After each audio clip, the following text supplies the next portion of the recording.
Hello and welcome to Kickoff Commentary, and Week 1 of the Alliance of American Football is now in the books.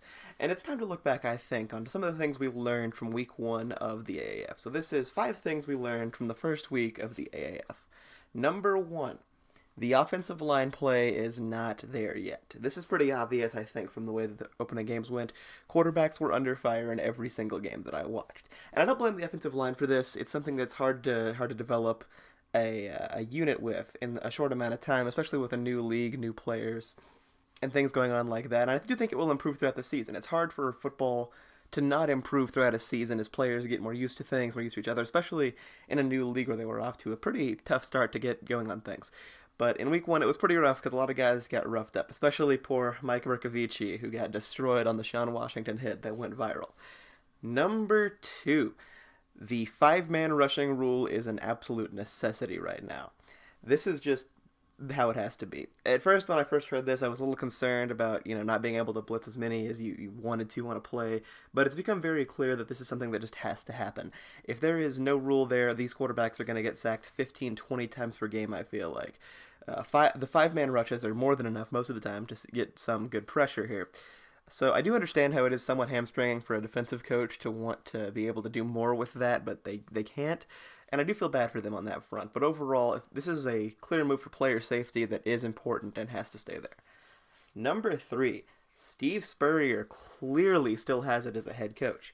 What Orlando did to Atlanta was absolute destruction in that opening game, with a 40-6 thumping of the Atlanta Legends.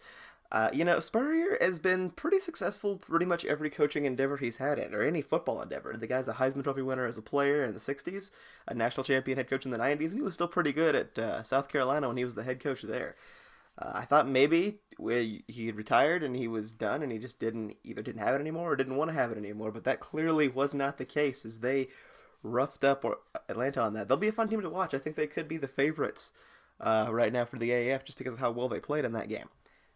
Number 4, Luis Perez may have something at quarterback. Now, the quarterback of the Birmingham Iron, Luis Perez's numbers were not great per se. He had over 250 yards. His completion percentage was a little lower than you'd like to see. But, if he had receivers that could catch, he would have had easily over 300 yards and maybe a touchdown or two. Wild story on Perez. The guy didn't play much football in high school. Apparently he was like this bowling prodigy. He bowled something like 12 perfect bowling games when he was like 13. It's crazy. Then he went on to his college, Texas A&M Collegiate. It wasn't the main school, where he was 8th on the quarterback depth chart when he first got there. Eventually rose to become the starter, won the Division II Player of the Year. And now we're here. Apparently he was on the Rams practice squad last season. McVay apparently really was fond of him.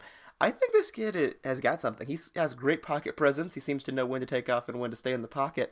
He looked very, very good at quarterback there, for lack of a better term. I'd love to see Dallas bring him in for like a workout as our backup, since I'm not entirely sold on Cooper Rush and Mike White. That's a discussion for a different day. But Perez impressed me. I think he may have be playing on Sundays in the fall if he continues to play this well in the AAF. And number 5, finally, is that this is something that can succeed.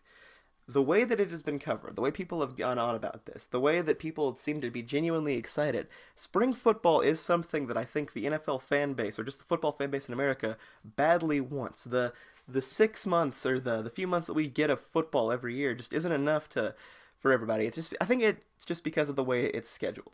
Football is so different from the other major sports in that it has so few games. Baseball, 162. Basketball and hockey, 82. NFL, you only get 16 in the regular season.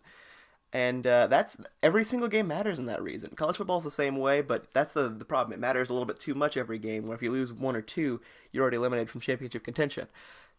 And that's great. That's what makes football so exciting. And more importantly, their playoff structure is so different from every other playoff structure in sports outside of March Madness. You have, basketball, 7-game series, baseball, 7-game series, hockey, 7-game series. In NFL, it is single elimination. If you don't play your best on that day, you are out. And this opens up the door for massive upsets, like when any time a 15-1 team doesn't make it to the Super Bowl, or the '07 Giants that went all the way and won the Super Bowl. Any given Sunday or Saturday for some of the playoff games, anything can happen, and that is exciting. And football is the only sport that really does that. The AAF brings us more football. I consider that to be a good thing, and I hope they go successful in their time. Those are my thoughts on the first week of the AAF. What did you guys think about the league? What did you learn? Let me know down in the comments section. If you enjoyed this video, please leave a like. If you want to see more content, subscribe. This has been Kickoff Commentary, and have a great day.